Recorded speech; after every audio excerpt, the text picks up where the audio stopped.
Hello everyone, welcome back to defence तैयारी।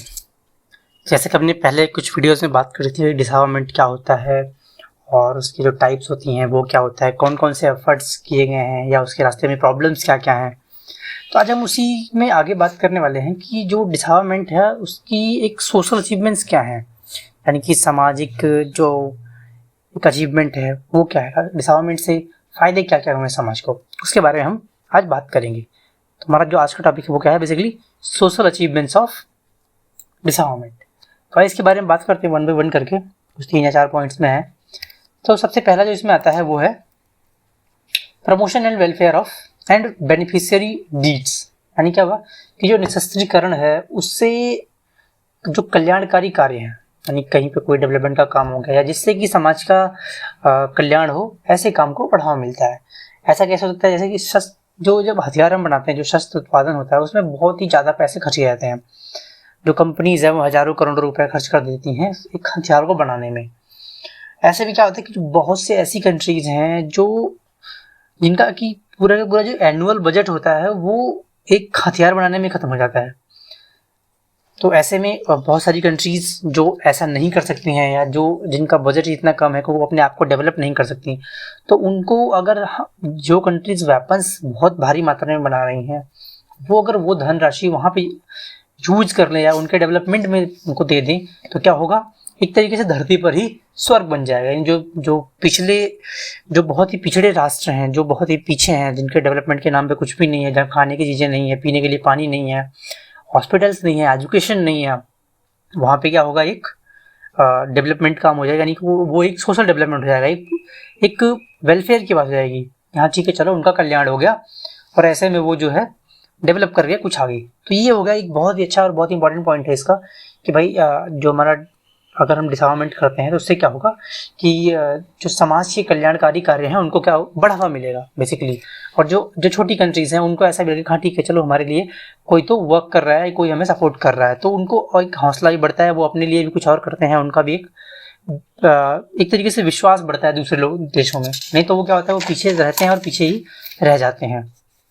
फिर उसके बाद आता है कि जो इसका अगला पॉइंट है वो है end of colonialism and imperialism. ये क्या है, यानी कि निशस्त्रीकरण करने से जो है उपनिवेशवाद व साम्राज्यवाद का क्या होता है, एक तरीके से खात्मा होता है या उसमें एक हेल्पफुल होता है। कैसे कि साम्राज्यवाद और जो उपनिवेशवाद है ये एक तरीके से अपने आप को दूसरे के ऊपर एक शक्ति से दबाने का, अपने आप को ज़्यादा ऊपर ले आने के तरीके हैं। जो ये कॉलोनियलिज्म है या इंपीरियलिज्म है, दोनों एक यही है कि एक दूसरे के ऊपर राज करना। तो इसमें क्या होगा कि एक राष्ट्र को जैसे कोई सपोज कर कोई एक राष्ट्र अपने आप को ही बढ़ाया जा रहा है, कॉन्टेंट बढ़ाया जा रहा है और दूसरों को दबाते हुए जा रहा है, तो इससे क्या होता है कि वो युद्ध को जन्म देता है।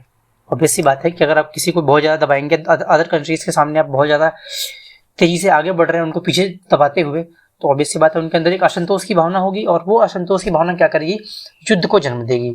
तो जो निशस्त्रीकरण से, चाहे वो उपनिवेशवाद है और साम्राज्यवाद है, इन दोनों को अंत करने में एक तरीके से हेल्प करेगा और एक जो दो कंट्रीज़ हैं उनके बीच में शांति, जो पीस की स्टैब्लिशमेंट होगी, शांति की स्थापना करने में भी ये सहायक होगा। तो डिसआर्मामेंट का एक ये भी क्या है, सोशल जो यानी कि सामाजिक उपलब्धि हो सकती है कि हाँ अगर हम इसको बंद करते हैं, डिसआर्मामेंट करते हैं, तो क्या होगा, उपनिवेशवाद और साम्राज्यवाद का अंत हो सकता है। इसके बाद आता है इकोनॉमिक डेवलपमेंट। ये क्या है, बेसिकली आर्थिक विकास। आर्थिक विकास कैसे हो सकता है, ये है कि अगर जैसे हम सेकेंड वर्ल्ड वॉर के बाद की बात करें तो जो बहुत सारी कंट्रीज हैं जो अभी तक विकासशील हैं या बहुत पीछे हैं, जो पिछड़ी हुई हैं, अविकसित हैं, उनके रास्ते में ये बहुत बड़ा इकोनॉमिक जो कंडीशन होती है उनके रास्ते में बहुत बड़ा रोड़ा होती है डेवलप करने में। तो ऐसे में अगर कोई कंट्री अगर उनकी अर्थव्यवस्था को तहस नहस कर दे, बिल्कुल गिरा दे, ख़त्म कर दे, तो फिर क्या होगा, उनका डेवलपमेंट जो होगा बिल्कुल ख़त्म हो जाएगा। और वहीं अगर हम बात करें, अगर कोई कंट्री किसी दूसरे की हेल्प कर दे आर्थिक विकास करने में, चाहे वो थोड़ी सी मदद कर निर्माण, एक मजबूत अर्थव्यवस्था का निर्माण करने में ही हेल्प कर दे, तो उससे क्या होगा कि उसका डेवलपमेंट हो जाएगा और इससे फिर तो उन राष्ट्रीय नागरिकों को अच्छा जीवन मिल सकेगा, बेरोजगारी, भूखमरी जैसी समस्याओं से छुटकारा मिल जाएगा। यानी अगर इकोनॉमिक डेवलपमेंट होगा तो वहीं कहीं पे वहाँ पे इंफ्रास्ट्रक्चर डेवलप होगा, तो कहीं ना कहीं एम्प्लॉयमेंट जनरेट होगा, तो इकोनॉमिक कंडीशंस और अच्छी हो जाएंगी। तो जो बेसिक प्रॉब्लम्स होती हैं, जैसे खाने की समस्या, पीने की समस्या या बेरोजगारी हो गई, ऐसी समस्याओं का क्या हो जाएगा, अंत हो जाएगा। उसके बाद जो आता है वो है सेवियर ऑफ ह्यूमैनिटी। ये क्या है, बेसिकली मानवता का रक्षक। कैसे मानवता का रक्षक कैसे हुआ, तो सशक्तिकरण में जो भी क्रांतियां हुई हैं संपूर्ण मानवता को एक तरीके से मौत के चौराहे पे लाके खड़ी कर दी है। मौत के चौराहे पे कैसे, हथियार बन रहे हैं, हथियार इतने बन रहे हैं कि यूएसए तो दावा करता है वो पृथ्वी को पता नहीं 100 से 150 बार खत्म कर सकता है या और भी ज़्यादा बार, उसके बाद इतना हथियार है। अदर कंट्रीज भी ऐसे ही दावा करती हैं, जो न्यूक्लियर पावर्स हैं उन्होंने तो अपना बहुत बड़ा जखीरा तैयार कर लिया है। तो ऐसे में ये क्या है, ये मानवता के लिए खतरा है कि अगर अगर कहीं कोई भी ऐसा युद्ध हो गया जहाँ पे वर्ल्ड वॉर टाइप का सिचुएशन क्रिएट हो गई तो फिर क्या होगा। हमने तो एग्जांपल देख रखा है सेकेंड वर्ल्ड वॉर में, जापान में हिरोशिमा और नागासाकी में क्या हुआ था, जिसके की इफेक्ट्स काफ़ी सालों तक देखे गए। तो ये क्या हुआ, एक ह्यूमैनिटी के लिए खतरा है। अब अगर हम डिसआर्मामेंट करते हैं और जो ये भयानक अस्त्र शस्त्रों का निर्माण हो चुका है जो कि दुनिया को मिनटों में ख़त्म कर सकते हैं, अगर उनको किसी संधि के द्वारा या फिर किसी ऐसे एक बायलैटरल एग्रीमेंट के द्वारा या सभी कंट्रीज एक साथ अपनी मर्जी से इसको ख़त्म कर दें या डिसआर्म कर दें अपने आप को, या जो ये आर्म्स रेस चल रही है उसको रोक दें, तो इससे क्या होगा कि जो एक ह्यूमैनिटी के लिए बहुत बड़ा खतरा है वो क्या हो जाएगा, ख़त्म हो जाएगा। तो ये बेसिकली 4 चीज़ें रही हैं जो कि बहुत ही इंपॉर्टेंट है।